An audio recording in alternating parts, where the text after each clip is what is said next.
وخاتم النبیین سیدنا و مولانا علی رسولہ الکریم وأہل بیتہ الطیبین الطاہرین المعصومین المظلومین.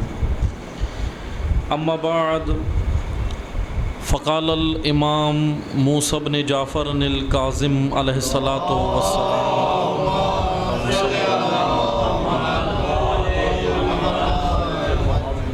ان اللہ علی الناس حجتین حجتا ظاہرہ و حجتا باطنہ فاما الظاہرہ فالرسول والانبیاء والائمہ واما الباطنہ باطنۃ فالعقول. صدق مولانا الامام الکاظم علیہ السلام. درود پڑھیے محمد علیہ.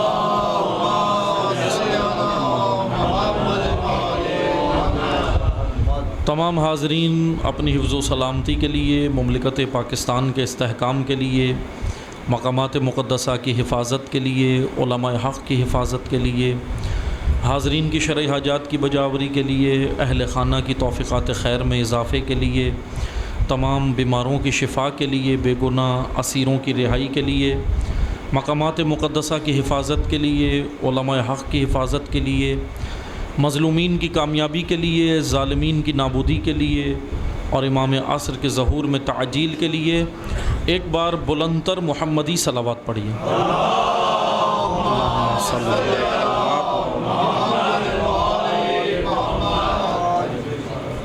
شب شہادت فرزند رسول امام ہفتم حضرت امام موسیٰ کاظم علیہ الصلاۃ والسلام کے اللہم صلی علی محمد وعجل فرجہ کے پردرد موقع پر سب سے پہلے آپ تمام مومنین کی خدمت میں ہدیہ تعزیت عرض کرتے ہیں، اور بالخصوص ہدیہ تعزیت عرض کرتے ہیں فرزند زہرا یوسف زہرا حضرت امام زمانہ عجل اللہ فرجہ شریف. اللہم صلی علی محمد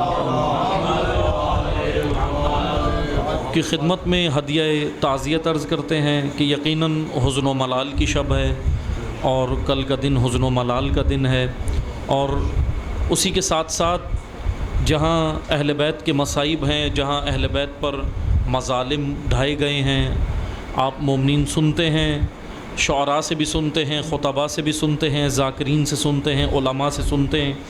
یقیناً بہت مظالم اور مصائب آل محمد پر ڈھائے گئے ان پر، لیکن اسی کے ساتھ ساتھ آل محمد اللہ کی جانب سے وہ برگزیدہ ہستیاں ہیں کہ جنہوں نے اپنے ہدف اور مقصد کو نہیں چھوڑا، استقامت کے ساتھ انہوں نے راہ خدا کو جاری رکھا.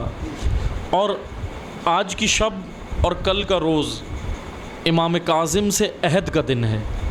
مومنین عہد کریں، چاہنے والے عہد کریں، عزاداران سید الشہداء، عزاداران امام کاظم عہد کریں، کیونکہ یاد رکھیں یہ میں نے ایام اعزا میں بھی کئی جگہ پڑھا ہے ایک طالب علم کی حیثیت سے، اور کئی جگہ پیغام دیا ہے. یہاں بھی آپ کی خدمت میں عرض کروں کہ ائمہ کے جو دن ہوتے ہیں، چاہے وہ روز میلاد ہو یا روز شہادت ہو، روز شہادت کا مطلب برسی نہیں ہوتی. جس طرح ہم اپنے مرحومین کو یاد کر کے ایک دن منا لیتے ہیں، ان کی برسی منعقد کرتے ہیں، تو یہ یاد رکھیں کہ ائمہ کے جو روز شہادت ہوتے ہیں وہ برسی نہیں ہوتی، بلکہ وہ دن اس لیے تکرار ہوتا ہے تاکہ ہم امامت سے عہد کر کے اپنے عہد کو تجدید عہد کا دن قرار دیں.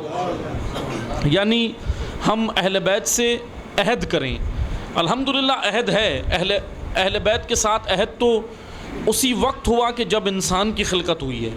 اللہ تعالیٰ نے وہ عہد قرآن کریم نے بھی بیان کیا، روایات میں بھی بیان ہوا، حدیث قدسی کے اندر بھی یہ چیزیں بیان ہوئی ہیں. لیکن عہد سے مراد یہ ہے کہ ہم اپنی ذمہ داریوں کو نہ بھولیں جو اہل بیت ہم سے چاہتے ہیں، جو ائمہ ہم سے چاہتے ہیں.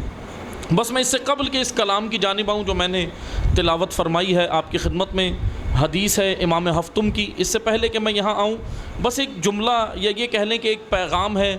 گزشتہ شب بھی ایک مقام پر مجلس تھی تو وہاں بھی ہم نے مومنین کو ایک طالب علمانہ یہ پیغام دیا ہے. آپ کی خدمت میں بھی میں ایک طالب علم کی حیثیت سے یہ عرض کروں گا کہ امام کی حدیث کے ایک جملے ہیں، اس حدیث کی جانب میں بعد میں آؤں گا کیونکہ موضوع آج یہ ہے۔ گزشتہ شب ہمارا موضوع وہ حدیث تھی، میں اس کا ایک جملہ فقط عرض کر دوں تاکہ ہم تک یہ پیغام پہنچے، یہاں بھی یہ پیغام پہنچ جائے۔ تحف العقول کتاب ہے، تحف العقول کے اندر احادیث کا مجموعہ ہے، ائمہ کی احادیث کا، یعنی چہاردہ معصومین کی احادیث اس میں جمع کی گئی ہیں، بہت خوبصورت کتاب ہے۔ اب بہرحال اس کا اردو ٹرانسلیٹ مجھے معلوم نہیں ہے کہ موجود ہے مارکیٹ میں یا نہیں، لیکن عربی متن ہے، عربی میں موجود ہے اور انگلش زبان میں بھی ٹرانسلیٹ ہوئی ہے۔ اردو کا آپ معلوم کر لیں مارکیٹ میں اگر مل جائے تو یہ بہت ہی خوبصورت کتاب ہے جس میں ائمہ کی چہاردہ معصومین کی احادیث اور فرامین جمع کیے گئے ہیں۔ اور اسی کے اندر تحف العقول کے اندر ایک حدیث ہے امام موسیٰ کاظم علیہ الصلاۃ والسلام کی، اللہم صلی علی محمد وعلی محمد وعجل فرجہ۔ حدیث بہت طویل ہے، یعنی حدیث کے راوی ہشام ابن سالم ہیں، ہشام ابن حکم اور ہشام ابن سالم، یہ دو امام کے شاگرد خاص رہے ہیں زیادہ۔ اول تو بہت سارے شاگرد، کیونکہ میں کوشش کروں گا کہ ساری مجلس ہی کوشش کروں گا امام کاظم علیہ السلام پر ہی ہو، کیونکہ حق بھی بنتا ہے جس امام کا روز میلاد ہو یا جس امام کا روز شہادت ہو اس کی زندگی تو ہمیں پتہ چلے نا، کیونکہ حق بنتا ہے نا۔ ویسے تو الحمدللہ آپ سنتے ہیں مجالس اور ٹھیک ہے فضائل امیر المومنین بیان ہو، سب کچھ بیان ہو الحمدللہ سر آنکھوں پر، لیکن حق یہ بنتا ہے کہ جس امام کا روز شہادت ہے ان کا تذکرہ بہت ضروری ہے۔ مثلا معذرت کے ساتھ ہمارے ہاں ایک ٹرینڈ بھی ہے کہ بس مصائب میں تھوڑا سا تذکرہ ہو جاتا ہے، لیکن اس طرح نہیں ہو، بلکہ ہونا یہ چاہیے کہ اس امام کے اوپر مجالس بھی ہوں، سیمینارز بھی ہوں، دروس بھی ہوں، سب کچھ ہو تاکہ شخصیت امام ہمارے سامنے کھل کر سامنے آئے۔ اور یقین جانیں دوسرے جو مخالفین تشیع ہیں وہ یہ اعتراض بعض نے کیا، لیکن وہ مثلا عوامی سطح پہ نہیں، علمی سطح پہ اکابرین نے بعض نے یہ اعتراض کیا اور اعتراض بھی درست کیا۔ بعض نے جب ہمارے ائمہ کی شخصیت کو پڑھا، مخالفین تھے، انہوں نے شخصیت ائمہ کو پڑھا، ائمہ کی شخصیت کو پڑھا، تو بعد میں انہوں نے یہ اعتراض کیا کہ ہمیں ابھی تک ائمہ کی شخصیت سے جو دور رکھا وہ تشیع نے رکھا۔ انہوں نے باقاعدہ یہ اعتراف کیا، بعض نے کہا کہ جس کو ائمہ کی شخصیت اجاگر کرنی تھی اسی نے نہیں بتائی۔ اور یہ کوئی بیجا اعتراض تو نہیں ہے، درست اعتراض بھی تو ہے۔ ہمارے معاشرے میں اس طرح تو زندہ نہیں ہوئی نا شخصیت ائمہ کی جیسے حق بنتا تھا۔ اسی طرح امام ہفتم زیادہ سے زیادہ معذرت کے ساتھ اگر تذکرہ ہو جاتا ہے تو مصائب میں ہو جاتا ہے، یا پھر بس اتنا ہو جاتا ہے کہ 14 سال امام قید میں رہے۔ لیکن میں انشاءاللہ کوشش کروں گا، کیونکہ آج بھی اور کل بھی انشاءاللہ آپ کے علاقے میں یہیں پہ ہی مجلس ہوگی، تو جو رہ جائے گا مطالب جو رہ جائیں گے انشاءاللہ میں کوشش کروں گا اس کو اللہ تعالیٰ نے اگر توفیق دی تو کل انشاءاللہ اس کو بیان کریں گے۔ اسی سے مربوط دونوں دن میں انشاءاللہ کوشش کروں گا ایک ہی موضوع رہے۔ بس توجہ سے سنیں، امام علیہ السلام کی حدیث ہے، ہشام ابن سالم اس کے راوی ہیں۔ ہشام ابن سالم شاگرد خاص ہیں۔ ہشام نے یہ روایت نقل کی، اس حدیث کا میں ایک جملہ بیان کر رہا ہوں کیونکہ امام کے دور میں ابھی بیان کروں گا کہ ہوا کیا تھا، کیوں یہ حدیث یہاں تک نوبت آئی۔ ایک مسئلہ جو ائمہ کے دور میں تھا، اب میں امام کا دور بیان کروں گا، آپ نے اپنا دور دیکھنا ہے، کیونکہ مرر ہے، آئینہ ہے، ائمہ کا دور ایک آئینہ ہے، مرر ہے، ہم نے اپنا دور دیکھنا ہے۔ امام کے دور میں ایک جو مسئلہ سب سے زیادہ بڑا کھڑا ہوا تھا وہ یہ تھا کہ تشیع کے اندر فرقے مضبوط ہوئے تھے۔ تشیع کے اندر یعنی انٹرنل ایشوز کافی تھے، ایکسٹرنل تو تھے ہی، باہر سے تو تھے ہی، تشیع کے اوپر جو یلغار تھیں، عقائد کی یلغار، دیگر یلغار، یا بحیثیت امت اسلامیہ بھی یلغار امت اسلامیہ پہ تھی، کیونکہ ائمہ وہ شخصیتیں امیر المومنین سے لے کر امام حسن عسکری علیہ الصلاۃ والسلام تک، اللہم صلی علی محمد وعلی محمد وعجل فرجہ، کیونکہ یہ ائمہ یاد رکھیں، انہوں ائمہ نے 11 اماموں نے جو کام کیا ہے وہ کسی فرقے کے لیے نہیں کیا، کسی فرقے کے لیے نہیں کیا، اور کسی فرقے تک محدود نہیں رہنا چاہیے ان کا کام۔ اس وجہ سے توجہ سے سنیں، ائمہ کی جو روش تھی وہ یہ تھی کہ جب یہود و نصارہ اور دیگر جو یعنی غیر مسلم جب دین پر یلغار کرتے تھے، توحید کے نظریے پر، رسالت کے نظریے پر یلغار کرتے تھے، تب بھی ائمہ دفاع کرتے تھے، اور جب نظریہ امامت کے معاملے میں تشیع کے اندر یلغار ہوتی تھی تب بھی ائمہ دفاع کرتے تھے، امامت کا دفاع کرتے تھے، مہدویت کا دفاع کرتے تھے۔ ہر امام نے یعنی 2 محاذوں پر ہر امام نے اپنا کردار ادا کیا ہے تشیع کے۔ ایک ایکسٹرنل اور ایک انٹرنل، یعنی بیرونی بھی اور اندرونی بھی، جتنے بھی محاذ تھے. اور اسی طرح امت اسلامیہ میں بحیثیت امت اسلامیہ اگر دیکھیں تو اس وقت بھی ائمہ نے اسی طرح کردار ادا کیا. یعنی بیرونی محاذ جو امت اسلامیہ پہ ہوتا تھا اس پر بھی ائمہ نے نکل کر دفاع کیا، امر و نہی کیا. اور اسی طرح جو اندرونی محاذ اندر مسلمانوں کے اندر ہوتے تھے اس پر بھی ائمہ نے بڑے بھرپور طریقے سے یہ کام کیا ہے. بہرحال آپ توجہ سے سنیں، میں ابھی کیونکہ ظاہر سی بات ہے وقت محدود ہے اور پھر 2 دن میں یہ یاد رکھیں اتنی ساری چیزیں جو ہے وہ بیان بھی نہیں ہو سکتی، لیکن میں چیدہ مطالب بس مختصر سے بیان کروں گا. توجہ سے سنیں، امام کے دور میں جو یہ حدیث، میں اس وجہ سے یہ ساری تمہید باندھ رہا ہوں کہ ہمیں پتہ چلے کہ یہ حدیث امام نے کس دور میں اور کس معاشرے کے اندر اور کس معاملے کے اندر یہ حدیث امام نے بیان کی ہے. ہوا یہ کہ تشیع کے اندر فرقے بنے. ایک فرقہ جو امام کے دور میں یہ کہہ لیں کہ مضبوط ہونا شروع ہوا تھا وہ تھا فرقہ واقفیہ. فرقہ واقفیہ، واقفیہ ان کو اس لیے کہا جاتا ہے کیونکہ یہ وقف کر گئے تھے. وقف کہتے ہیں رک جانے کو. کوئی بھی چیز آپ مسجد میں دیتے ہیں نا کہ یہ مرحوم کے لیے وقف ہے، یعنی وقف ہوتا ہے محدود ہو جانا.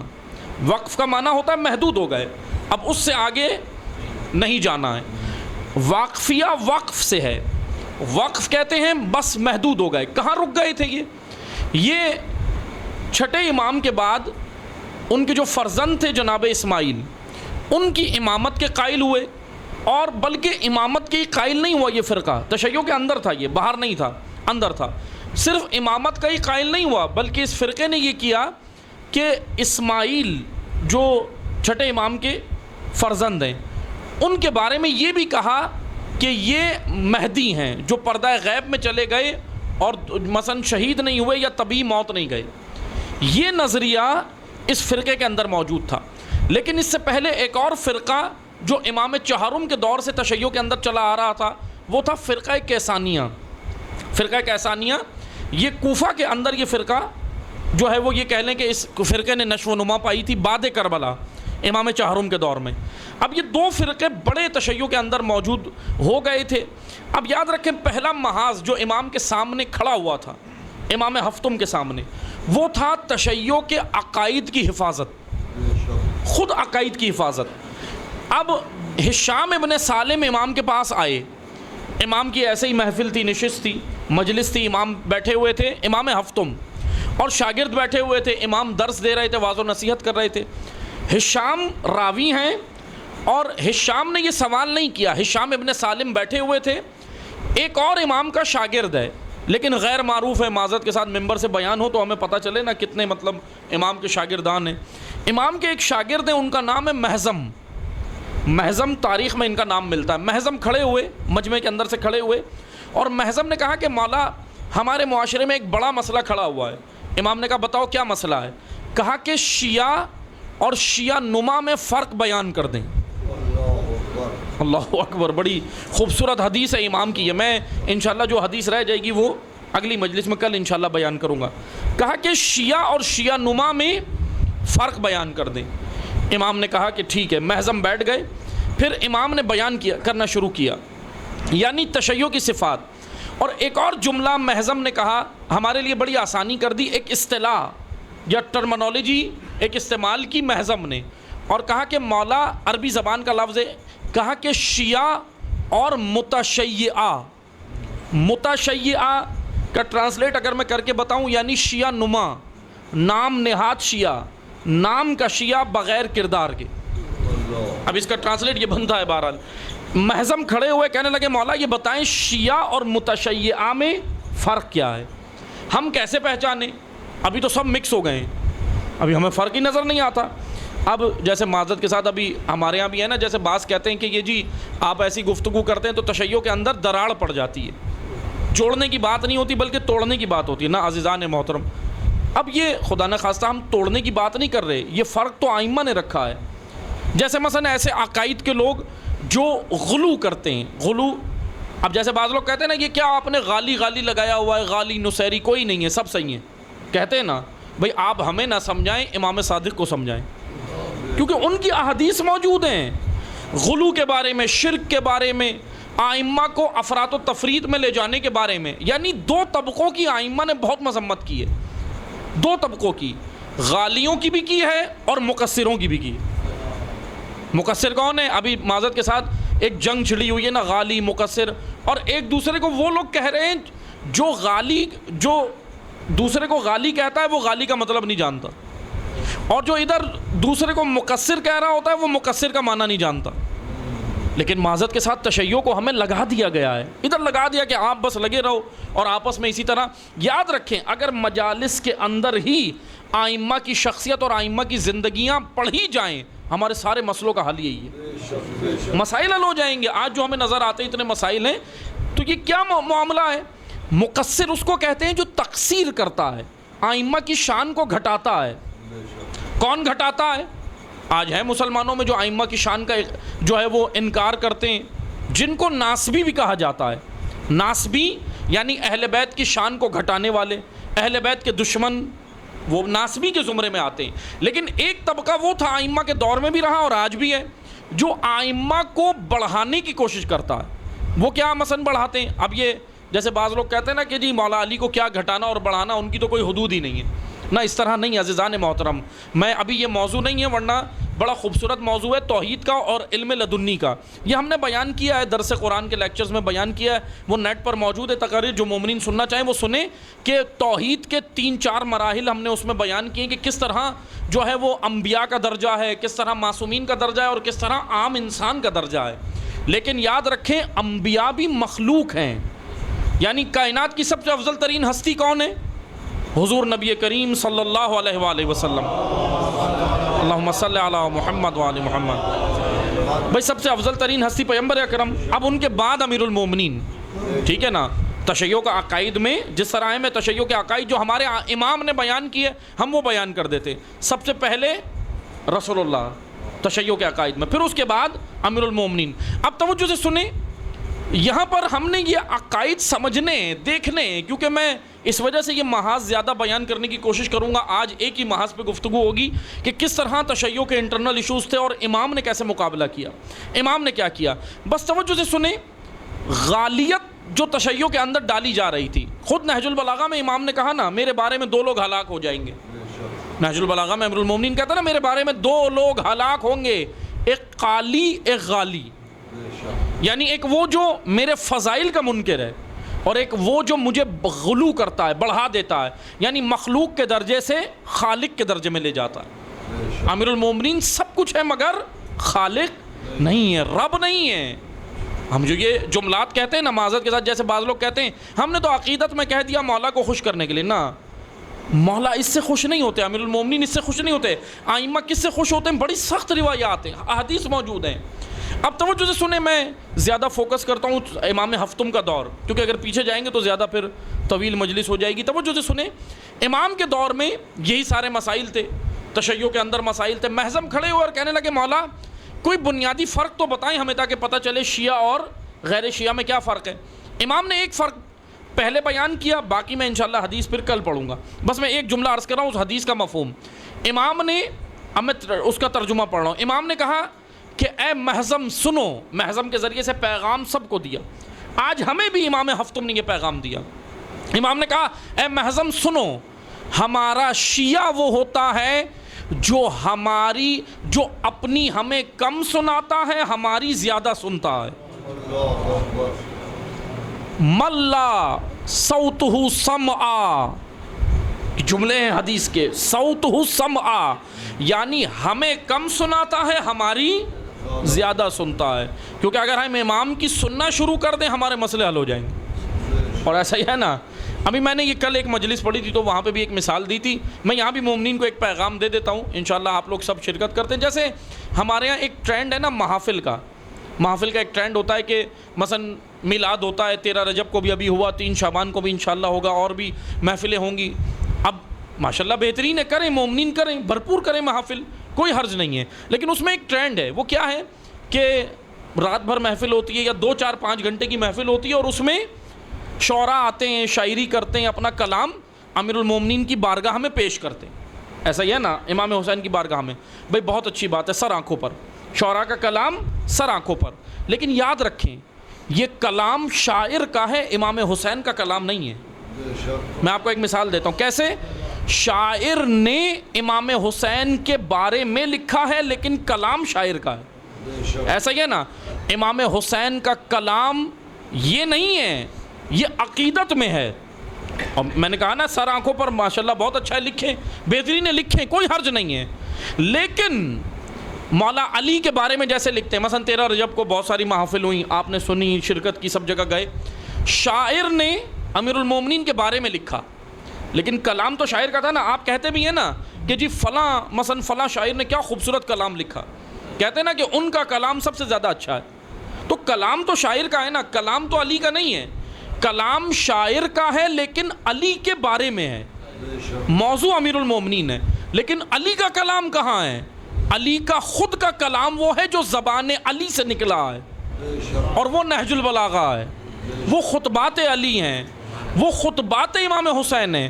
بس وہ میں نے کل بھی ایک جگہ عرض کیا تھا مجلس میں، آپ کی خدمت میں بھی عرض کروں کہ بے شک محافل کریں، پوری رات کریں، کوئی حرج نہیں ہے، فجر تک کریں، کوئی مسئلہ نہیں، لیکن جو 4-5 گھنٹے کی محفل ہے نا، اس میں شعراء آئیں، بولیں، منقبت خواں آئیں، اپنی عقیدت کا اظہار کریں، سب کچھ کریں، لیکن حق یہ بنتا ہے کہ تقریباً 1 یا آدھا گھنٹا امیر المومنین کے خطبات کو بھی ملنا چاہیے۔ ہونا تو یہ چاہیے نا بھائی، ان کا کلام بھی تو ہو، بلکہ حق تو یہ بنتا ہے جس کی محفل ہے اس کا کلام زیادہ پڑھا جائے۔ جس کی محفل ہے، مثلا ابھی مجلس کس کی ہے؟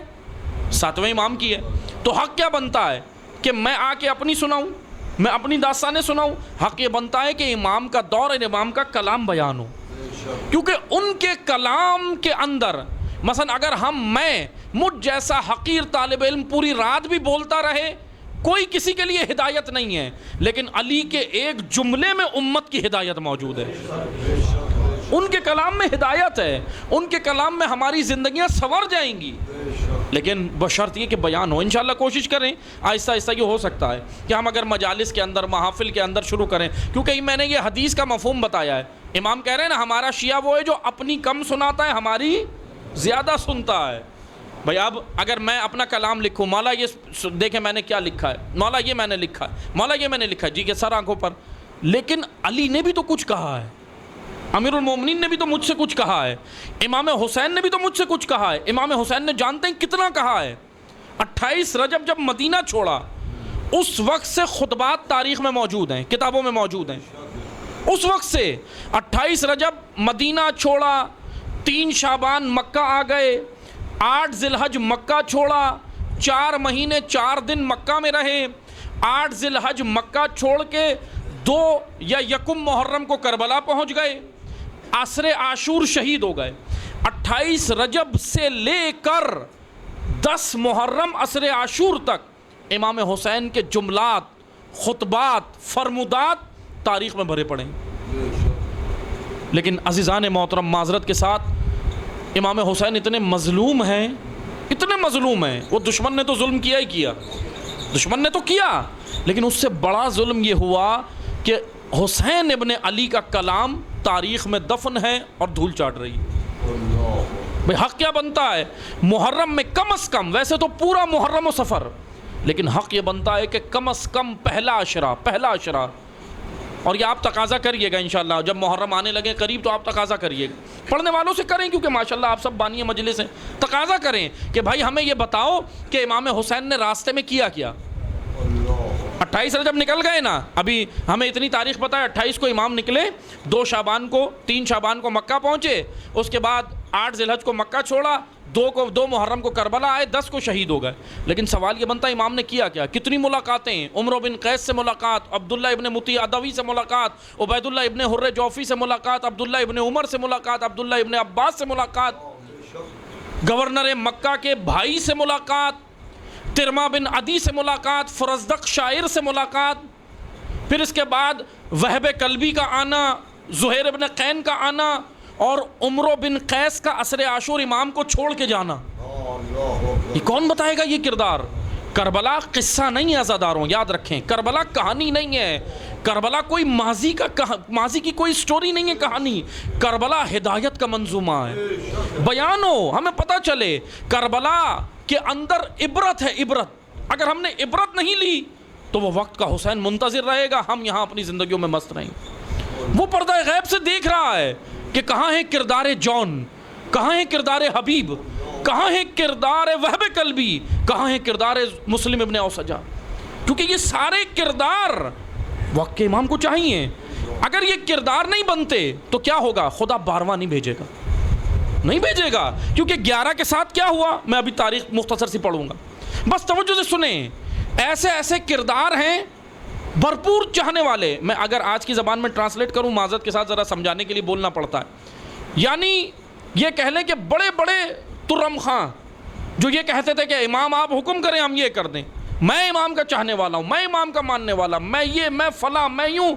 امام نے جب ان کو دعوتیں دی ہیں، میں ابھی وقت نہیں ہے کہ امام حسین کا یہ کردار پڑھوں، انشاءاللہ 28 رجب کو پڑھیں گے انشاءاللہ ہم، اگر اللہ تعالیٰ نے توفیق دی، کہ کون آیا اور کون گیا۔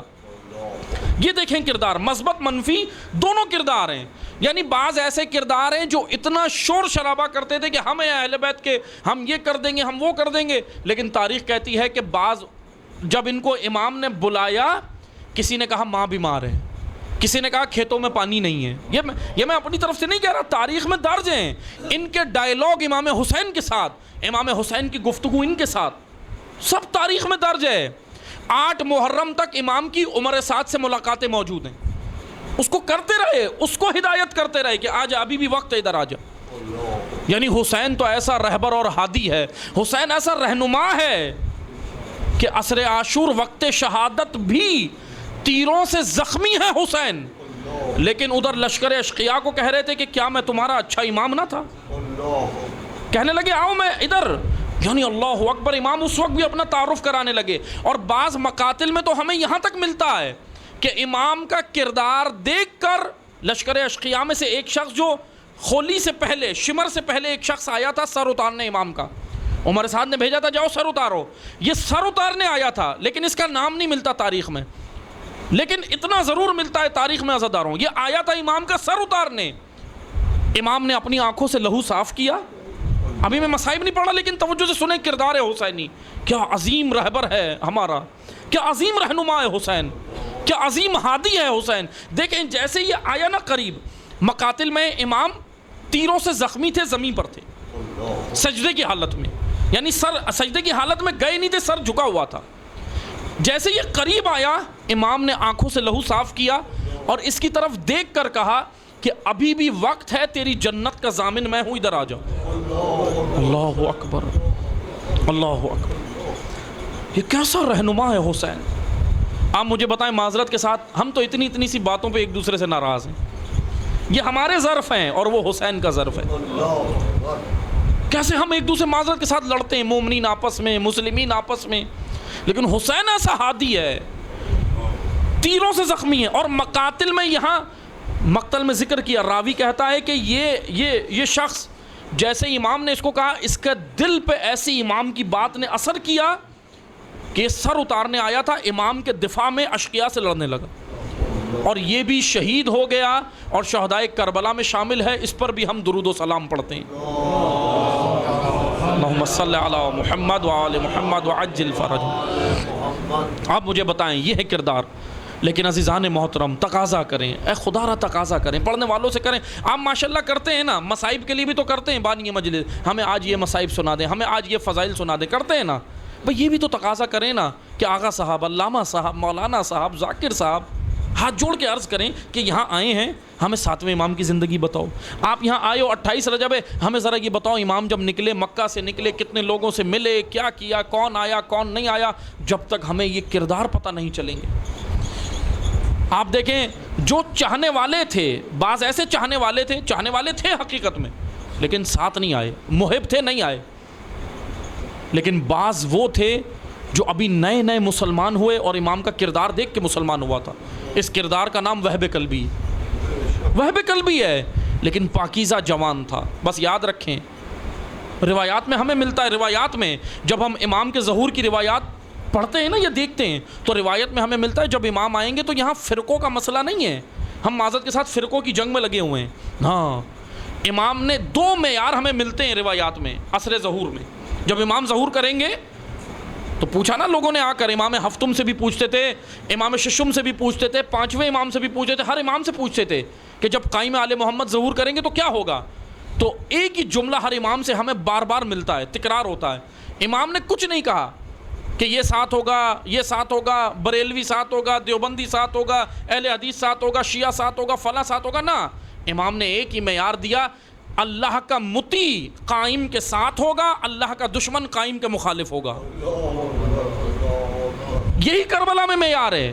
آئیں دیکھیں، وہب کلبی عیسائی تھے، حضرت عیسیٰ کے دین پہ تھے، امام حسین کی ملاقات نے ایسا اثر کیا، اب وہ بہرحال وقت نہیں ہے میں سارا پڑھوں، ورنہ مختصر سے یہ کہ امام حسین نے وہاں پر معجزہ دکھایا تھا، چھڑی تھی امام کے ہاتھ میں، میں پڑھ دیتا ہوں، آپ کا ذوق دیکھ کے پڑھ دیتا ہوں تاکہ ہمیں پتہ چلے وہب کیا کردار ہے، کس طرح وہب شامل ہوا ہے۔ اللہ اکبر، کس طرح شامل ہوا ہے، توجہ سے سنیے گا۔ امام جب مکہ سے نکلے، حضرت مسلم کی شہادت کی خبر آئی، امام نے کوفہ کا راستہ ترک کر دیا، کوفہ نہیں گئے۔ پھر امام نے رخ کیا، جب لوگوں نے پوچھا تو امام نے جگہ نہیں بتائی، امام نے کہا ارادہ الہی کے تحت جا رہا ہوں۔ امام نے یہ ابھی نہیں کہا، کسی کو بھی نہیں کہا راستے میں کربلا جا رہا ہوں، کہا ارادہ الہی، مشیت پروردگار۔ پھر امام کے راستے میں، اب ہمیں مقتل میں یہ ملتا ہے، جیسے امام رکے ایک جگہ پر، امام نے کاروان روکا، حضرت ابو الفضل کو کہا کہ آپ خیمے لگائیں، روک دیا کاروان، اور دور صحرا کے اندر ایک گھر تھا، ایک گھر نظر آیا امام کو، امام نے بنو ہاشم سے کہا کہ آپ یہیں رکیں، مجھے اکیلے وہاں جا کے ملاقات کرنی۔ امام نے سب کو روک دیا، بنو ہاشم کو، لیکن بنو ہاشم کھڑے تھے، دیکھ رہے تھے، نظریں وہیں تھیں، کیونکہ خطرہ تھا دشمن کا، چاروں طرف سے خطرہ بھی تھا کہ کوئی، کیونکہ امام جب مکہ سے نکلے تو اس وقت جو لشکر اشقیاء میں تھے، یعنی جو عبید اللہ ابن زیاد نے یہ کیا تھا کہ کارندے بھیجے تھے تاکہ مکہ کے اندر امام کو قتل کر دیں، شہید کر دیں۔ بہرحال یہ خطرہ موجود تھا۔ بہرحال مختصر سے یہ کہ امام گئے، اس گھر کی جانب گئے، اور مقاتل میں ملتا ہے روایات میں کہ امام نے اپنے قدموں کو زمین پہ زور سے مارا، یا زور سے مارنے سے مراد رکھا زور سے، تاکہ آہٹ محسوس ہو جائے۔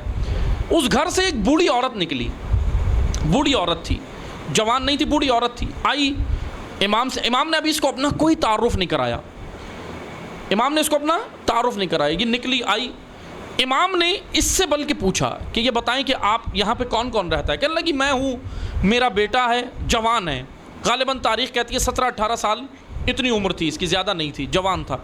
کہا، امام نے کہا ٹھیک ہے، اور کون ہے؟ کہا کہ اور میرے بیٹے کی دلہن ہے، اس کی زوجہ ہے، اور ابھی نئی نئی شادی ہوئی ہے، یعنی چند دن گزرے۔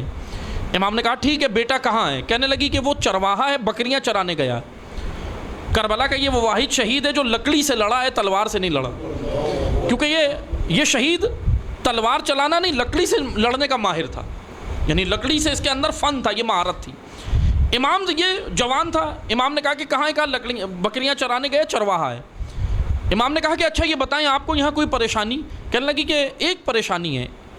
کہا کہ کیا پریشانی ہے؟ کہنے لگی پریشانی یہ ہے کہ ہمیں پانی نہیں ہے، پانی دور سے لانا پڑتا ہے، وہ بکریاں بھی بچہ لے کے گیا ہے، میرا جو بیٹا ہے لے کر گیا ہے چرانے کے لیے۔ امام نے کہا کہ ٹھیک ہے، اب عزادار و توجہ سے سنیے گا، امام کے ہاتھ میں چھڑی تھی، عصا تھی، وہی جو قرآن کریم کہہ رہا ہے۔ امام نے عصا زمین پر ماری، فانفجرت من حسن عشرۃ عینا، اللہ کے اذن سے حضرت موسیٰ نے جب عصا ماری تھی 12 راستے نکلے تھے 12 قبیلوں کے لیے۔ حسین ابن علی نے، فرزند زہرا نے، اللہ کے اذن سے عصا زمین پر ماری، پانی کا چشمہ جاری ہو گیا، پانی کا چشمہ نکل آیا۔ امام نے اس بوڑھی عورت کو کہا کہ دیکھو یہاں یہ پانی ہے، اب یہ پانی اتنا ہے کہ کبھی ختم نہیں ہوگا، آپ اس کو استعمال کرو، استفادہ کرو۔ اب یہ پوچھنے لگی کہ آپ کون ہیں؟ امام نے کہا کہ بس اتنا سن لو کہ میں مسافر ہوں۔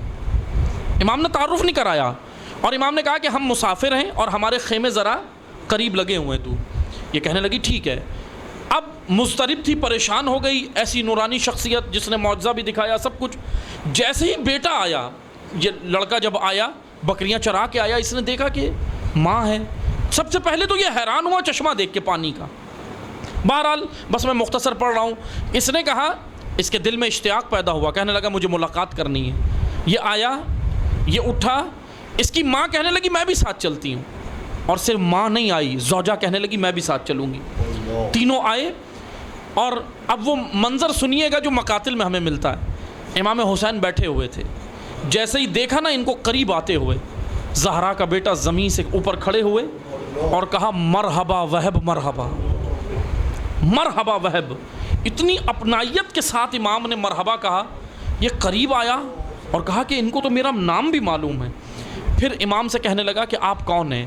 امام نے پھر بتایا میں نبی کا نواسا ہوں، میں اللہ کے نبی کا نواسا ہوں۔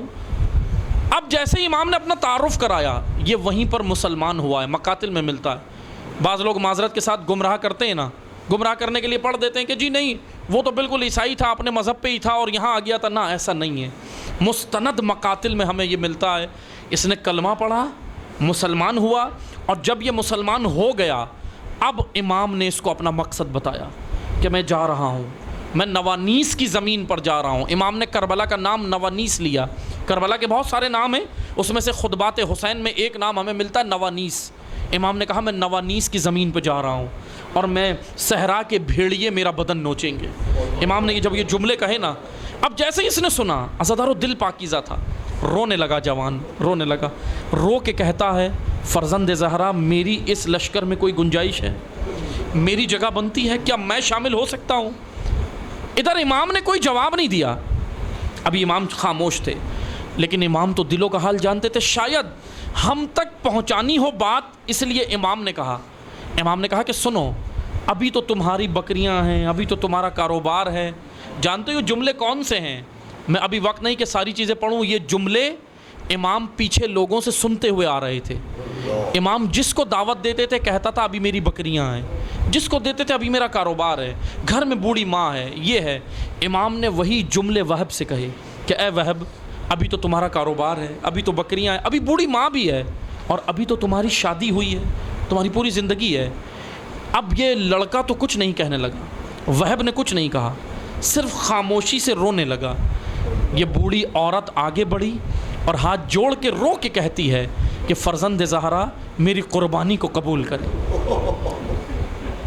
اجرکم اللہ، میری قربانی کو قبول کریں۔ اللہ اکبر۔ یہ ہے عزادارو کردار، یہ کردار ہے۔ یہ وہب کون سے مذہب پہ تھا؟ عیسائی تھا۔ آ گیا ادھر۔ زہیر ابن قین کون تھے؟ جناب خلیفہ سوم، تیسرے خلیفہ کے خاندان سے ہیں، بصرہ کے رہنے والے۔ آ گئے، امام حسین سے ایک ملاقات ہوئی، حسینی بن گئے، کیونکہ کربلا کے بعد بس دو فرقے ہیں، ایک حسینی ایک یزیدی، باقی کوئی فرقہ نہیں ہے۔ کردار حسینی ہونا چاہیے، کردار۔ بس عزاداروں توجہ سے سنیں، امام ہفتم یہی تو کہہ رہے ہیں، محب نہیں شیعہ۔ محب اور شیعہ میں یہ فرق ہے۔ چاہنے والا عبید اللہ ابن حر جوفی چاہنے والا تھا، اپنے کھیتوں میں پانی لے لیا، زہرا کے بیٹے نے بلایا تو نہیں آیا۔ ترما بن عدی چاہنے والا تھا، یمن کا رہنے والا تھا، امام سے ملاقات ہوئی، امام نے کہا کہ میرے ساتھ چلو، میں کربلا جا رہا ہوں۔ کربلا کا نام تو نہیں لیا، امام نے اپنا مقصد بتایا کہ میں قیام کے لیے نکلا ہوں، میں امر و نہی کے لیے نکلا ہوں۔ کہ ترما کہنے لگا مولا گھر میں بوڑھی ماں ہے، اس کا میرے علاوہ کوئی نہیں ہے، میں اس یمن سے ہو کر پھر واپس آؤں گا۔ بس عزادارو، اسی طرح عبید اللہ ابن حر جوفی، کئی کردار ہیں، ابھی وقت نہیں ہے میں سارے بیان کروں، کئی کردار ہیں۔ عبید اللہ ابن حر جوفی، امام اس کے خیمے میں گئے، کوفہ کا رہنے والا تھا، چاہنے والا تھا، امام کا محب تھا، علی کا محب تھا، جنگ صفین میں مولا علی کے ساتھ تھا۔ یہ عبید اللہ ابن حر جوفی ساتھ تھا۔ امام حسین نے جب دعوت دی، دیکھیں کردار کس طرح پلٹتے ہیں، کردار کس طرح پلٹ بھی جاتے ہیں اور یہاں بھی آ جاتے ہیں۔ امام نے جب دعوت دی، خیمے میں خود گئے امام اس کے، تو کہنے لگا کہ معذرت فرزند رسول، میں نہیں آ سکتا، اس کے جملے تاریخ میں ملتے ہیں، کتابوں میں درج ہیں۔ کہنے لگا مجھے موت سے ڈر لگتا ہے، میں نہیں آ سکتا، میرا گھوڑا اور تلوار لے جائیں، یہ ایسا گھوڑا ہے کہ دشمن نے پیچھا کیا تو پکڑ نہیں سکا، اور میں نے اگر پیچھا کیا تو دشمن بچ نہیں سکا۔ اس نے اپنے گھوڑے کی تعریف کی۔ امام نے کیا جواب دیا؟ امام نے کہا کہ سن، ہم گمراہوں کا مال بھی قبول نہیں کرتے، یعنی جو گمراہ شخص ہو، حسین اپنے راستے اور نظریے میں اس کا مال بھی قبول نہیں کرتے۔ غیر الہی معیارات پر کمایا گیا مال بھی حسین کی مجلس میں قبول نہیں ہے۔ نہ حسین کو قبول ہے، نہ مجلس حسین میں مادر حسین کو قبول ہے۔ معذرت کے ساتھ یہ نہ جانے کس نے ہمیں دین پڑھایا۔ ہماری نیت سے یہ لگا دو، جہاں سے بھی کماؤ لگا دو، جیسے بھی کرو لگا دو، کس نے پڑھایا؟ مولا علی سے پوچھا؟ علی علیہ السلام کہتے ہیں یہ رسول وہ ہے، نہج البلاغہ میں جب رسول اللہ کی تعریف کی تو کہا کہ یہ رسول وہ ہیں جنہوں نے حق کے ذریعے سے حق کی تبلیغ کی، باطل کا سہارا بھی نہیں لیا۔ یعنی عزیزان محترم بس توجہ سے سنیں، امام ہفتم کیا کہہ رہے ہیں؟ اے محزم شیعہ کون ہوتا ہے جو ہماری سنتا ہے، ہماری اطاعت کرتا ہے؟ عزادار و محب اور شیعہ میں یہی فرق ہے، بنیادی فرق جانتے کیا ہے؟ محب اہل بیت سے محبت کرتا ہے، اس کی محبت پہ شک نہیں ہے، خالص محبت کرتا ہے، لیکن ممکن ہے کہ بعض اوقات پاؤں میں زنجیریں ہوں جو اس کو حسین کا ساتھ نہیں دینے دیتی۔ اور یہی ہوا، کیا کوفہ میں امام کے محب نہیں تھے؟ تھے، موجود تھے، مسلم ابن عقیل کا ساتھ دینے بھی نکلے، لیکن کچھ زنجیریں ایسی تھی جو پاؤں میں پڑ گئیں۔ ایک پہلی زنجیر کا نام ہے طمع، لالچ۔ عبید اللہ نے لالچ دی، اپنے لشکر جو ادھر قبیلوں کے سردار تھے ان کے ذریعے سے دی۔ اور دوسری زنجیر جو پاؤں میں پڑ گئی وہ تھا خوف، شام کی فوج آئے گی تمہیں قتل کر دے گی۔ اور جو بچا کچا لشکر رہ گیا تھا ان کو لے گئیں ان کی عورتیں گھروں پہ۔ یہ تاریخ ہے۔ حضرت مسلم تنہا ہو گئے، سفیر حسین تنہا ہو گیا۔ کیوں ہو گیا تنہا؟ کیوں امام کا نائب، کیوں سفیر تنہا ہو گیا؟ کیوں تنہا ہو گیا؟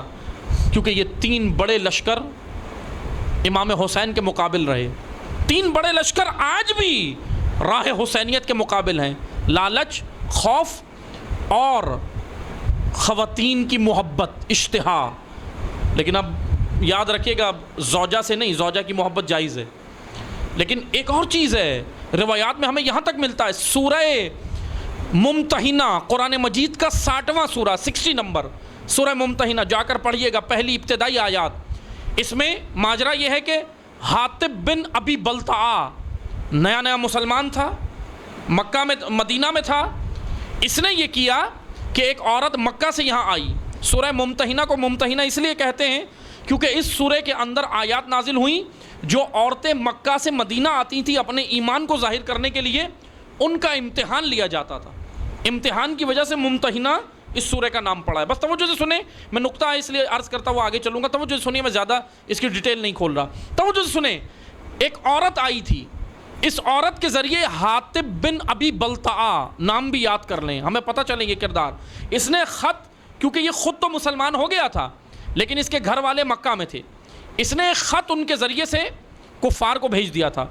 رسول اللہ نے اب یہ خط لے کر عورت جب جانے لگی تو پیغمبر اکرم کو وحی نازل ہوئی، اللہ تعالیٰ نے حکم دیا کہ اس عورت یہ جو آئی تھی ملنے مدینہ میں آ کے، جو اپنے ایمان کا اظہار کر رہی تھی، اس عورت کا نام غالباً تاریخ میں سارا کر کے ملتا ہے، سارا نامی یہ عورت تھی، آئی تھی۔ جب یہ واپس جانے لگی تو اللہ کے رسول پہ وحی آئی کہ اس عورت کے پاس خفیہ معلومات ہیں جو یہ کفار کو فراہم کرنے جا رہی ہے، یعنی انٹیلیجنس، یہ اللہ تعالیٰ کی انٹیلیجنس ہے۔ کہا کہ فوراً اس کے ذریعے سے آپ جو ہے وہ خط لے لیں۔ پیغمبر اکرم نے امیر المومنین گئے، ان کو اور 2-4 اور شخصیات ہیں جن کو بھیجا گیا، جن میں خلیفہ دوم بھی شامل ہیں، حضرت عمر بھی ہیں، حضرت امیر المومنین بھی ہیں، اور 2-4 اور شخصیات تھیں، ان کو بھیجا اور کہا کہ آپ جا کر اس عورت سے یہ خط لو۔ اب بہرحال جیسے یہ وہاں پہنچے تو اس نے کہا کہ میرے پاس تو کوئی خط نہیں ہے، یعنی کوئی خط نہیں ہے، لیکن پھر لشکر واپس ہونے لگا۔ حضرت عمر نے کہا، جناب خلیفہ دوم نے کہا کہ چلیں، اب اس کے پاس تو نہیں ہے اور ہم چلتے ہیں، لیکن یہاں پر ایمان علی دیکھیں۔ امیر المومنین نے کہا کہ نہ، اللہ کے رسول نے کہا اس کے پاس خط ہے تو یقیناً موجود ہے، کیونکہ یہ ایمان ہے، امیر المومنین کا ایمان ہے۔ کہا کہ اللہ کے رسول پر اتنا ایمان، کہا کہ نکلے گا۔ اور امیر المومنین نے کیا کیا، اپنی تلوار نکالی اور اس عورت کو پریشرائز کیا اور کہنے لگے کہ سن، خط نکالتی ہو یا یہاں ابھی تمہاری گردن اڑا دوں۔ جیسے اس نے سنا فوراً اپنے گیسوؤں سے، بالوں سے خط نکال کے دے دی، گیسوؤں میں چھپایا ہوا تھا۔ بہرحال وہ خط، اب ایسا خط نہیں تھا، کاغذ پہ نہیں لکھا تھا، اس وقت طریقہ کار کچھ اور تھا، جانوروں کے چھوٹے چھوٹے چمڑوں کے اوپر بھی لکھا جاتا تھا، وہ بہرحال وہ لپیٹ کے اس نے چھپایا ہوا تھا۔ بہرحال مختصر یہ کہ اس سورے میں بیان یہ ہوا ہے کہ یاد رکھو، اللہ کی محبت کے اوپر تمہاری جائز محبتیں بھی غالب نہ آئیں۔ جائز محبتیں، اولاد کی محبت جائز ہے ناجائز ہے؟ بے شک جائز ہے، احساسات ہیں، عواطف ہیں، محبت ہیں۔ بیوی کی محبت، زوجہ کی محبت جائز ہے، ماں کی محبت، باپ کی محبت، سب جائز محبتیں ہیں۔ یہ بھائی بہن کی محبت جائز ہے۔ اب مثلا نامحرم سے تو جائز نہیں ہے، اس کی تو بات ہی نہیں ہو رہی۔ ان جائز محبتوں کو قرآن کریم کہہ رہا ہے کہ حاطب بن ابی بلتع کا واقعہ سنا کے کہہ رہا ہے کہ اگر ان جائز محبتوں پر بھی اللہ کی محبت، یہ جائز محبتیں غالب آ گئیں اور اللہ کی محبت مغلوب ہو گئی تو تم اہل بیت کے محب تو رہ سکتے ہو، شیعہ نہیں بن سکتے۔ کیونکہ شیعہ کا معیار میں آپ کو بتا رہا ہوں، کوفہ والے اہل بیت کے محب تھے لیکن نہیں آ رہے۔ کیوں؟ کہیں اولاد نے روک لیا، کہیں ماں نے روک لیا، کہیں باپ نے روک لیا، کہیں مال نے روک لیا، کہیں مسائل نے روک لیا، کہیں کرفیو نے روک لیا۔ اب یہ ساری چیزیں تاریخ میں درج ہیں، لیکن اسی کوفہ سے حبیب ابن مظاہر بھی آتے ہیں، مسلم ابن اوسجہ بھی آتے ہیں، ابو سمامہ اسدی بھی آتے ہیں۔ کیوں آ جاتے ہیں؟ کیونکہ یہ وہ لوگ تھے جن پر اولاد و مال و زوجہ کی محبت غالب نہیں تھی، ان پر اللہ کا عشق غالب تھا۔ آئیں آ کر دیکھیں، میں اس حدیث پر لانا چاہ رہا تھا۔ امام حفتم نے یہی کہا، ان اللہ علی الناس، اللہ تعالیٰ نے اپنے بندوں کی سعادت کے لیے حجتین، دو حجتیں قرار دی ہیں۔ دو حجتیں ہیں دنیا میں اللہ تعالیٰ نے اپنے بندوں پر قرار دی ہیں، حجت ظاہرہ و حجت باطنہ، ایک ظاہری حجت اور ایک باطنی۔ توجہ سے سنیں، فَأَمَّا الظَّاهِرَةُ فَالرَّسُولُ وَالْأَنْبِيَاءُ وَالْآئِمَّةُ، ظاہری حجت رسول ہیں، انبیاء ہیں اور آئمہ ہیں۔ وَأَمَّا الْبَاطِنَةُ فَالْعُقُولُ، باطنی حجت تمہاری عقل ہے۔ اللہ تعالیٰ نے تمہیں عقل عطا کی ہے۔ عزیزان محترم توجہ سے سنیں، عقل، یہاں یہی جنگ ہے محب اور شیعہ میں۔ انسان کے وجود میں دو بڑی پاورز ہیں، طاقتیں۔ توجہ سے سنیے گا، یہ معمولی نہیں ہے۔ امام نے کہا عقل۔ اب جیسے بعض لوگ کرتے ہیں، ابھی مثلا آپ نے دیکھا کہ آئمہ کی میلاد بھی مناتے ہیں تو اس کے لیے ایک جواز ڈھونڈا ہوا ہے معذرت کے ساتھ۔ اس میں کیا کہتے ہیں؟ ناچنے گانے کو اور بھنگڑے ڈالنے کو سمجھتے ہیں کہ، اور پھر کیا کہتے ہیں؟ یہ تو ہم عشق میں کر رہے ہیں، محبت میں کر رہے ہیں۔ نہ، محبت و عشق میں جانتے کیا ہوتا ہے؟ جب اللہ اور آل رسول کی محبت کا غلبہ ہوتا ہے نا کسی پہ، تو وہ حدود الہی کو توڑتا نہیں ہے، حدود الہی کا پابند ہو جاتا ہے۔ آئیں دیکھیں یہاں پر حضرت علی اکبر کربلا کیوں آ رہے ہیں؟ باپ کی وجہ سے؟ پوچھیں، خود علی اکبر سے پوچھیں، کیا جوان ہے یہ، کیا خوبرو جوان ہے، کیا با ایمان جوان ہے یہ کربلا کے۔ یہ کردار میں بار بار اس لیے کہہ رہا ہوں، یہ کردار آپ تقاضا کریے گا مجالس میں کہ پڑھے جائیں تاکہ ہمیں پتہ چلے۔ حضرت علی اکبر صرف شہادت، دو جملے شہادت کے پڑھے اور ہم رو کے گھر چلے گئے، لیکن علی اکبر کا کردار تو دیکھیں۔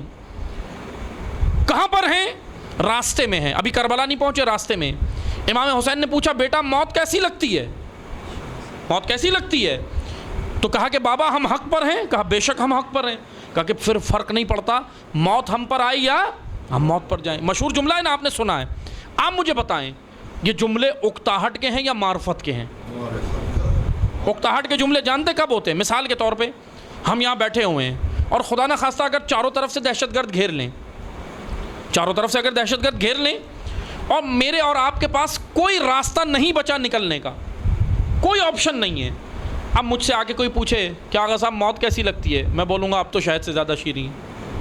اب فرق نہیں پڑتا میں موت پہ جاؤں یا موت ہم پہ آئے، کیونکہ اب تو پھنس گئے نا۔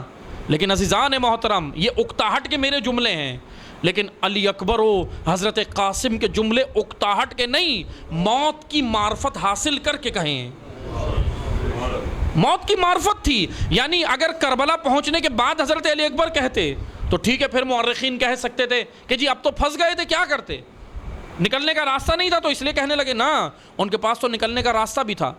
ان کی ماں کے قبیلے والے کہہ رہے تھے ہم علی اکبر کو چھوڑنے کے لیے بھی تیار ہیں۔ حضرت عباس کے قبیلے والے کہہ رہے تھے ہم عباس کو بھی چھوڑنے کے لیے تیار ہیں۔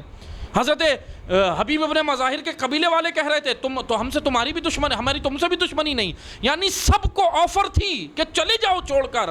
یہاں پر اکتاہٹ کے جملے نہیں تھے، انصار حسین، اصحاب حسین، اولاد حسین معرفت حاصل کر کے کہہ رہی تھی کہ موت ہم پر آ جائے یا ہم موت پہ چلے جائیں فرق نہیں پڑتا۔ عزادارو توجہ سے سنیں، یہ عاشق خدا ہیں، یہ عشاق ہیں اللہ کے، یہ عاشق ہیں، ان کی عقول کا غلبہ ہے، عقول کا غلبہ ہے۔ دو قوتیں مرکزی ہیں میرے آپ کے سب کے وجود میں، ایک کو کہتے ہیں قوت عقل، ایک کو کہتے ہیں قوت شہوت۔ یہ دو جنگ ہے میرے اور آپ کے وجود میں، جنگ ہے۔ اس لیے تو پیغمبر اکرم نے کہا نا، جب اصحاب جنگ بدر لڑ کے آئے، کہا کہ جہاد اصغر تھا، اب اکبر کے لیے تیار ہو۔ کہنے لگے جہاد اکبر کہاں لڑنا ہے؟ خیبر کی پہاڑیوں پر، کہیں اور کسی ٹیلے پر، طائف کے قلعے پر؟ کہا نہ، وجود کے اندر جہاد اکبر لڑنا، کیونکہ اگر اس میں غلبہ ہو گیا، یہی امام کاظم کہہ رہے ہیں کہ تمہارے اندر جو عقل ہے، عقل غالب رہنی چاہیے۔ یہ عقل اور شہوت کی جنگ ہے کربلا عقل اور شہوت کی جنگ ہے۔ ائمہ کیوں مظلوم ہو رہے ہیں؟ شہوت غالب ہیں، عقل مغلوب ہو گئی۔ آئیں آ کر دیکھیں، میں بس 2 جملے عرض کر کے ذکر مصائب پہ آؤں گا۔ امیر المومنین سے لے کر امام عسکری تک آپ مجھے بتائیں کیا تاریخ ہمیں ملتی ہے؟ امیر المومنین فریادیں کرتے ہوئے جاتے ہیں آخری دور میں، نہج البلاغہ، اللہ اکبر، علی کہتے ہیں، اہل کوفہ سے کہتے ہیں، اللہ کی بارگاہ میں علی کہہ رہے ہیں نہج البلاغہ میں جملے کہ پروردگارہ انہیں مجھ سے لے لے، مجھے ان سے لے لے، اے کاش میں انہیں نہ ملا ہوتا۔ کیوں علی ایسے جملے کہہ رہے ہیں؟ امام حسن، الحمدللہ امام حسن کا دسترخوان مشہور، کریم عرب، کریم اہل بیت، یہ جملے ہیں نا، امام کے القابات ہیں نا، لوگ آتے تھے، جوق در جوق آتے تھے، امام حسن کے دسترخوان پہ آ کے مستفید ہوتے تھے، سخی سے آ کر لیتے تھے، حاجتیں لیتے تھے۔ لیکن یہی حسن مجتبیٰ ہے، یہی فرزند زہرا ہے۔ کیا کہہ رہے ہیں؟ سولبی کے مقام پر ران مبارک زخمی ہو گئی، تنہا ہو گئے، اور کیا کہہ رہے ہیں؟ واللہ اگر مجھے انصار ملتے تو میں امیر شام سے صبح و شام جنگ کرتا، کبھی بھی صلح کے لیے تیار نہ ہوتا۔ کیوں مظلوم ہو گئے؟ امام حسن تنہا ہو گئے۔ امام حسین مکہ والوں کو 4 مہینے روزانہ درس دے رہے ہیں، واعظ و نصیحت کر رہے ہیں۔ مکہ سے جانتے ہیں کتنے آدمی ساتھ آئے؟ 10,000 آ جانے چاہیے تھے کم از کم، جب امام 4 مہینے رہے۔ 5,000 آتے، 500 آتے، 300 آتے، 200 افراد آتے، مکہ سے 2 آدمی ساتھ آئے، 2 آدمی۔ کیا ہو گیا مکہ کو؟ کیا ہو گیا مدینہ کو؟ کیا ہو گیا کوفہ و بصرہ کو؟ یہ بڑی ایک عجیب داستان ہے، وہ سارے مسائل تاریخ میں موجود ہے کہ کیوں نہیں آئے۔ آئیں، امام چہارم کا دور آتا ہے، شاگردان موجود ہیں، امام تیار کر رہے ہیں، آتے ہیں پرصدار، آتے ہیں، پرصداروں کی کمی نہیں تھی امام کو، بہت آتے تھے۔ تاریخ کہتی ہے کوئی آ کر کہتا تھا مولا حضرت علی اکبر کا پرسہ بھی ہم سے قبول کریں، حضرت قاسم کا، حضرت عباس کا پرسہ۔ ان ہزاروں پرسہ داروں کی موجودگی میں سید سجاد کیا کہتے ہیں؟ واللہ مجھے 20 شیعہ بھی نہیں ملے کہ اپنے حق کے لیے قیام کروں۔ چھٹے امام کے پاس 4,000 شاگرد علمی استفادہ کرنے والے تھے نا۔ صدیر آئے، صدیر آ کر کہتے مولا قیام کریں۔ امام نے کہا کس طرح قیام کروں؟ یہ جو بکریوں کے بچوں کا ریوڑ جا رہا ہے نا، ان کی تعداد کے برابر بھی میرے پاس شیعہ نہیں ہے۔ جب صدیر کہتے ہیں میں نے وہ بکریوں کے بچوں کی تعداد گنی تو کل وہ 17 بچے تھے۔ کہا میرے پاس 17 بھی ایسے نفر نہیں ہیں۔ اب آئیں، 7ویں کا دور آ گیا، باب الحوائج، حاجتیں لینے والے جوق در جوق آتے تھے۔ لیکن سوال یہ بنتا ہے، جانتے ہیں اس کا جواب کہیں نہیں ملا، اس کا جواب نہیں ملا، لیکن سوال ضرور ہے، کوشچن مارک ہے تاریخ میں۔ اپنے آپ سے پوچھیں عزاداروں، میں بھی اپنے آپ سے پوچھوں، ہم سب اپنے آپ سے پوچھیں۔ جانتے ہیں کیا ہوا؟ 7ویں کا جب دور آیا نا، 14 سال قید میں، 14 سال ایک تحریک بھی نہیں چلی امام کی آزادی کے لیے۔ سوال نہیں بنتا، اتنے حاجت مند تو تھے امام کے، معتقدین کتنے تھے؟ کتنے تھے معتقدین؟ محبین کتنے تھے؟ ہزاروں تھے، ہزاروں تھے، لیکن ایک نے بھی امامت کے لیے قیام نہیں کیا، امامت کی آرزو کے لیے نہیں کیا۔ تیسرا، آئیں، امام رضا کو گرفتار کیا مدینہ سے مامون نے، خراسان لے آئے، امام رضا تنہائی میں غریب الغربا ہو گئے، وطن بدن چھڑوا دیا. امام رضا جب گرفتار کرنے آئے نا, امام رضا نے اپنے گھر والوں سے بولا میری عزاداری کرو. کیوں؟ تاکہ مدینہ والوں کو پیغام پہنچے, اٹھ جائیں. سائلنٹ میجورٹی, خاموش اکثریت, مست ہیں اپنے کاموں میں. امام رضا سے حاجتیں تو مل رہی تھی نا, اس لیے بس حاجتوں تک ٹھیک ہے.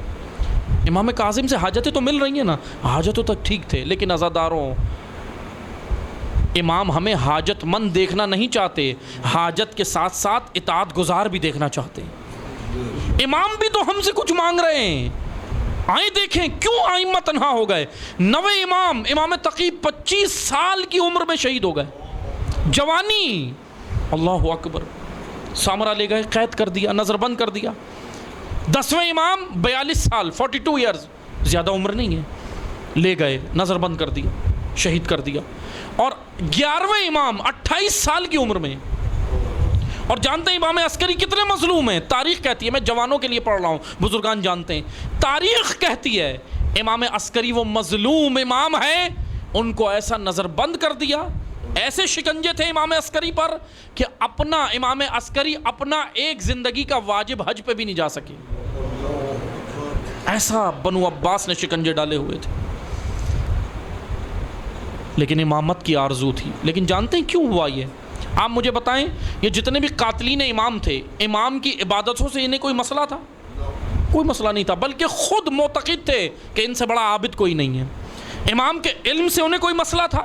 معتقد تھے امام سے بڑا عالم کوئی نہیں ہے, امام سے بڑا زاہد کوئی نہیں ہے, امام سے بڑا تقوی کوئی نہیں ہے, امام سے زیادہ علم کسی کے پاس نہیں. ان ساری صفات کے تو یہ خود بھی معتقد تھے. پھر کس چیز کی وجہ سے امام کو زہر دے رہے ہیں؟ یاد رکھیں عزادارو, ہمیں 2 چیزوں کو سمجھنے کی ضرورت ہے. ابھی اس مجلس میں غالباً شاید یہ سمجھ نہ آئے, لیکن اس کے اوپر مزید مجالس, سیمینارز, دروز اس موضوع کے اوپر ضرورت ہے, اور وہ ہے موضوع نظریہ امامت. امام کو جو زہر دیا نا, امام کی اپنی شخصیت کی وجہ سے نہیں دیا, نظریہ امامت کی وجہ سے. وہ نظریہ, وہ جو آئیڈیالوجی, وہ جو فکر امام دے رہے تھے, وہ تھا شعور, وہ تھا بیداری, وہ تھا ہوشیاری. آج آپ لوگوں کو بیدار کرنا شروع کریں, ورنہ اگر خود اپنی انفرادی عبادت میں لگا رہا ہوں, دشمن کو کوئی پرواہ نہیں ہے, لگے رہو, اس سے کیا پریشانی ہے. لیکن اگر آپ قوم کو, ملت کو, امت کو شعور دینا شروع کریں, جگانا شروع کریں, فتنوں سے آگاہی شروع کریں, پھر آپ امام کاظم کے پیروکار بنیں گے. کیونکہ یہی تو حق بنتا ہے, ان کی راہ کو زندہ کرنا. بس عزادارو, عقل اور شہوت, امام یہی کہہ رہے ہیں تمہارے اندر جو عقل ہے یہ رسول باطنی ہے, لیکن تشیع کے اندر عقل پہ بھی بینڈ لگا. ایک فرقہ ایسا بنا جس نے عقل پہ بینڈ لگا دیا. ابھی آپ سنتے نہیں ہیں بعض ایسی باتیں سوشل میڈیا پہ, کیا کہتے ہیں کہ مثلا ائمہ کے بارے میں سوچو بھی نہیں, دور ہو جاؤ, سوچو بھی نہیں. ان کی روایت کوئی آئے, حدیث آئے, نہ انکار نہیں کرنا, سوچنا نہیں. یہ جانتے کس کا نظریہ تھا؟ اہل سنت ایک فرقہ ہے, حنبلی فرقہ, یہ ان کا نظریہ تھا. آج سے 400 سال پہلے تشیع میں منتقل ہوا ہے. ابھی وقت نہیں ہے میں پوری تاریخ پڑھوں کیسے منتقل ہوا, کس نے کیا. ملا امین اشترابادی سے یہ سلسلہ شروع ہوا, تشیع کے اندر یہ آیا. ایسا نظریہ آیا کہ حدیث انہوں نے, کیونکہ جناب اہل سنت کے امام ہیں امام احمد ابن حنبل, وہ یہ کہتے ہیں, ان کا یہ نظریہ ہے کہ حدیث جیسی بھی ہو مان لو, اور عقل کو اس پہ, عقل پہ بینڈ لگایا ہوا انہوں نے, کراس. یہی نظریہ تشیع میں بھی ڈالا آج سے 400 سال پہلے, یعنی 4 صدی پہلے, زیادہ عرصے نہیں, 4 صدی پہلے. کہنے لگے دیکھو جہاں آئے قال امام باقر, قال امام صادق, قال امام کاظم, مان لو, چوں نہیں کرنا, چوں چرا نہیں کرنا. یہ کس کا دین ہے؟ ائمہ تو خود کہہ رہے ہیں کہ دین کے بارے میں غور و فکر کر کے فقیہ بنو, سوچو. بلکہ میں آپ کو ایک نمونے کے طور پہ بتا دیتا ہوں.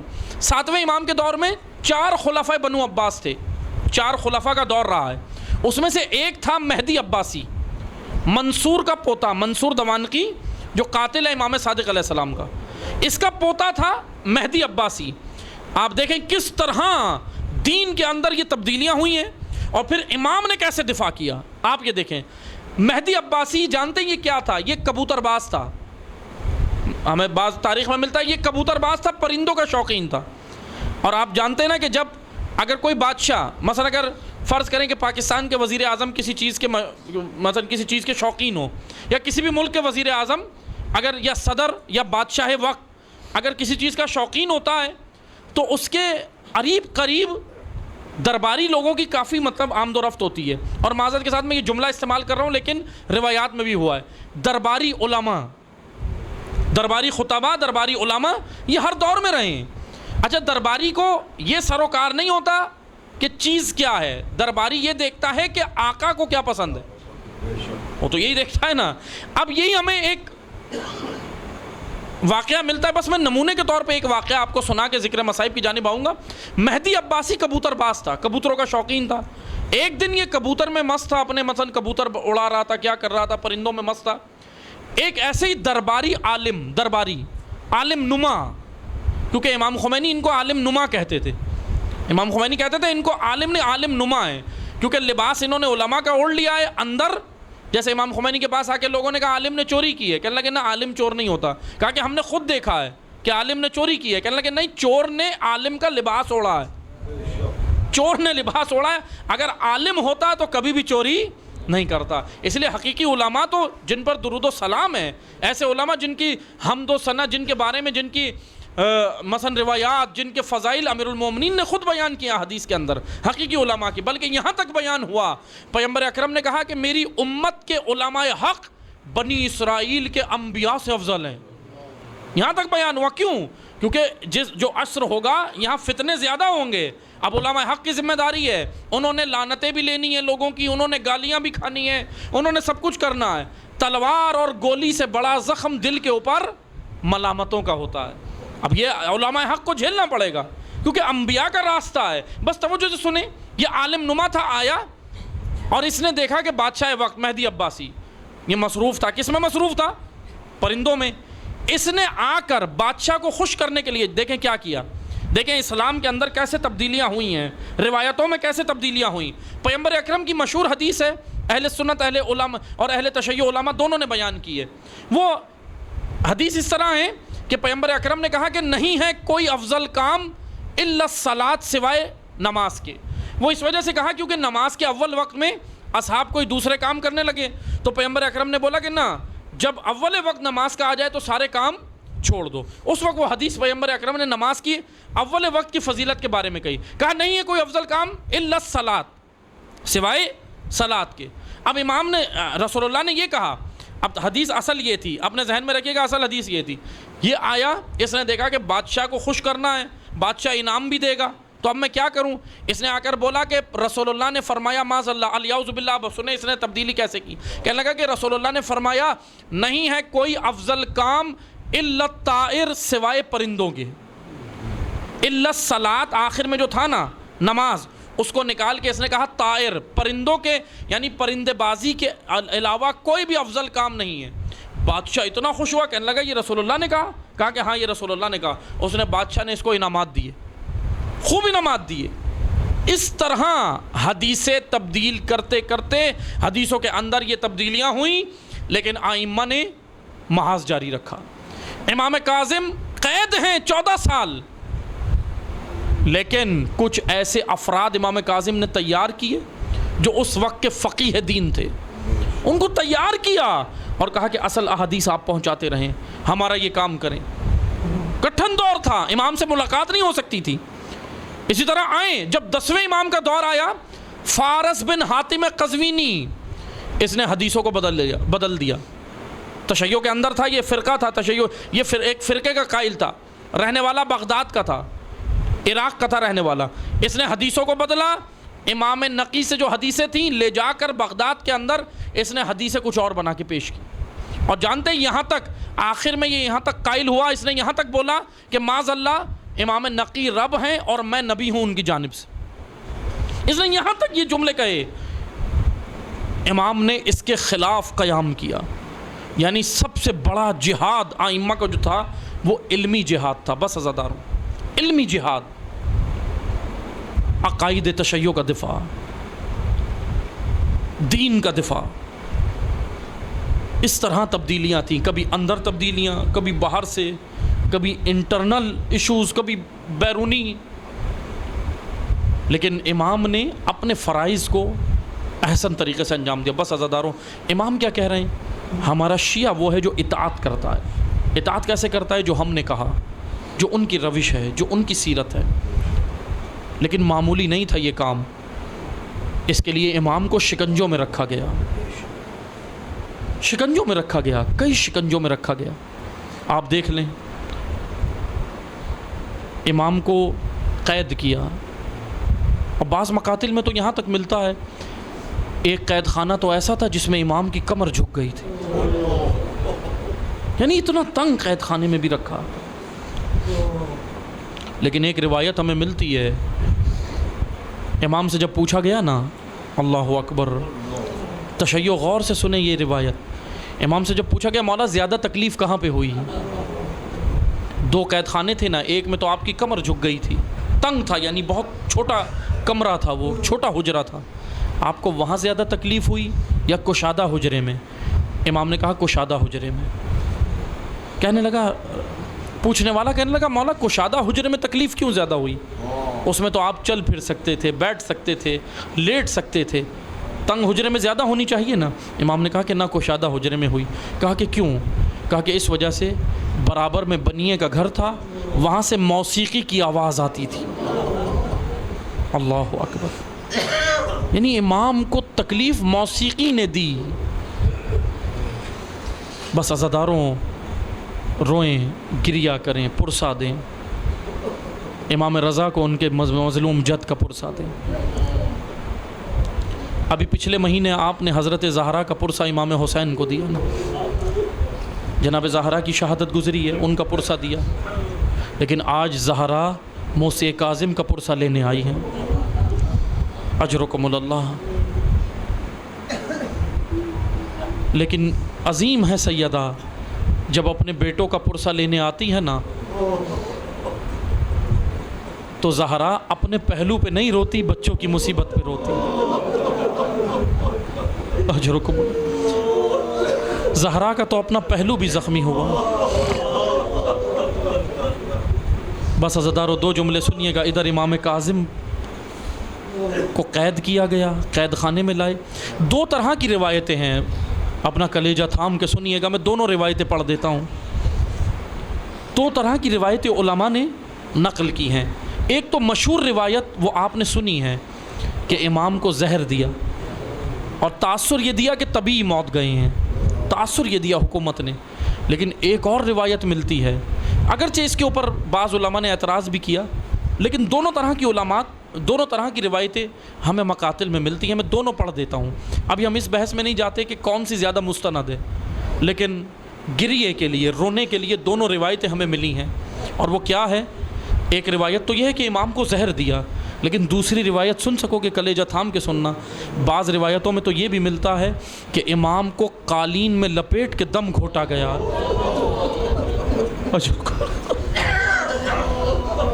اجرکم اللہ. بعض روایتوں میں یہاں تک ملا. لیکن آئیں، کچھ امام کے چاہنے والے تھے، رہنے والے تھے، لیکن یہ مزدور تھے، غریب تھے، مفلس تھے، نادار تھے. یہ کسی شہر سے چلے تھے، ان کو خبر ملی تھی، یہ امام کی زیارت کے لیے نکلے تھے. یہ مزدور، ان کو خبر ملی تھی کہ امام بغداد میں ہیں، امام بغداد میں ہیں. یہ بغداد آئے، لوگوں سے معلومات کرنے لگے. لوگوں سے کہتے تھے یہ بتاؤ فرزند زہرا موسیٰ ابن جعفر کہاں ملیں گے، موسیٰ ابن جعفر کہاں ملیں گے. پوچھتے پوچھتے آئے. عزادارو کلیجہ تھام کے سننا، خدا آپ کو کوئی غم نہ دے سوائے غم حسین کے. کلیجہ تھام کے سننا، بس 2 جملے سننا. یہ آئے، پوچھتے پوچھتے آئے. جیسے ہی پوچھتے ہوئے آئے نا، اب یہ ادھر پہنچے. ایک امام کے کچھ چھپے ہوئے محبین بھی تھے جو اپنی محبت کا اظہار نہیں کرتے تھے. جیسے ہی ان کے پاس پہنچے، ان میں سے ایک نے یہ کہا کہ سنو، تمہیں اگر امام سے ملنا ہے تو اس نے اشارہ کیا دائیں ہاتھ سے کہ یہ راستہ جاتا ہے جو تمہیں تمہارے امام سے ملائے گا. کہا کہ یہ راستہ کہاں جاتا ہے؟ کہنے لگا یہ راستہ ایک پل کی جانب جاتا ہے. یہ راستہ ایک پل کی جانب جاتا، تمہارا امام وہاں ہے. یہ کہنے لگے کہ ہم نے تو سنا تھا امام قید میں ہیں، اس پل کی جانب. کہا کہ تم چلے جاؤ، تمہیں تمہارا جواب مل جائے گا. بس عزادارو اس نے اتنی گفتگو کی اور چلا گیا. اب یہ مزدور تھے, یہ چند مزدور تھے, چاہنے والے تھے, انہوں نے یہ آمادہ ہوئے چلے, یہ آئے, جب پل کے قریب پہنچے نا, انہوں نے لوگوں سے پوچھا, لوگوں نے اشارہ کیا کہ ذرا جاؤ یہ کپڑا ہٹا کر دیکھو کیا ہے, کپڑا ہٹا کر دیکھو کیا ہے. بس عزادارو جیسے ہی کپڑا ہٹایا ایک صدا بلند ہوئی, انا للہ و انا الیہ راجعون. بس عزادارو ان مزدوروں نے اپنا سر پیٹا, ان چاہنے والوں نے ماتم کیا, گریہ کیا. امام کی زیارت تو ہوئی لیکن امام شہید ہو چکے تھے. بس عزادارو امام کے بدن اطہر کو اٹھایا, امام کے بدن مبارک کو اٹھایا. بس عزادارو اب امام کے غسل کی باری آئی. بس آخری جملے سننا. امام رضا علیہ السلام نے باعجاز امامت آئے, امام کا لاشا, امام کا بدن مبارک لایا گیا, امام رضا نے غسل دیا, امام رضا نے کفن پہنایا, امام رضا نے حنوت کیا, غریب الغرابہ نے یہ سارا کام کیا. لیکن اب ایک وقت آیا, سن سکو گے, باپ والے بیٹھے ہو, بیٹیاں ہیں, اللہ آپ کی بیٹیوں کو سلامت رکھے, خدا آپ کا سایہ آپ کی بیٹیوں پر آپ کا سایہ سروں پہ سلامت رکھے. لیکن ایک مظلوم بیٹی ہے جس کا نام معصومہ قم ہے. اب اس کو باپ کے چہرے کی زیارت کی, اتنی مظلوم ہے یہ بیٹی, باپ بھی قید میں رہا اور بھائی بھی چھڑا دیا گیا, بھائی سے بھی دور رہی. ایک یہ مظلوم بیٹی ہے, ایک کوفہ میں مظلوم بیٹی تھی جس کا نام زینب تھا. لیکن ایک اور بیٹی سن سکو گے, ایک بیٹی تو اتنی مظلوم ہے جو اتنی چھوٹی ہے جس کو یہ بھی نہیں پتا کہ یتیمی کسے کہتے ہیں. یہ بچی کربلا میں ہے. اجرکم اللہ. بس آخری جملے سننا.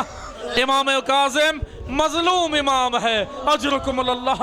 امام کاظم کا جنازہ تیار ہوا, غسل دیا, کفن دیا, حنوت کیا, نماز جنازہ ہوئی. امام رضا نے جنازہ اہتمام سے اٹھوایا, کچھ چاہنے والوں نے شرکت بھی کر لی, تدفین ہو گئی. لیکن سننا عزادارو, امام رضا آپ بہت مظلوم ہیں, یقیناً غریب الغرباء ہیں, لیکن کیا ہوا, کربلا کا منظر سن سکو گے. ایک غریب بیٹا عصر 11 محرم بیٹے کو لاشے کے پاس سے گزارا. خدا کسی بیٹے کو ایسا مظلوم نہ کرے. سید سجاد جیسے ہی بابا کے لاشے کے پاس سے گزرے, رو کر کہا, بابا مجھے معاف کرنا, جوان بیٹا بوڑھے باپ کو کفن نہیں دے سکا.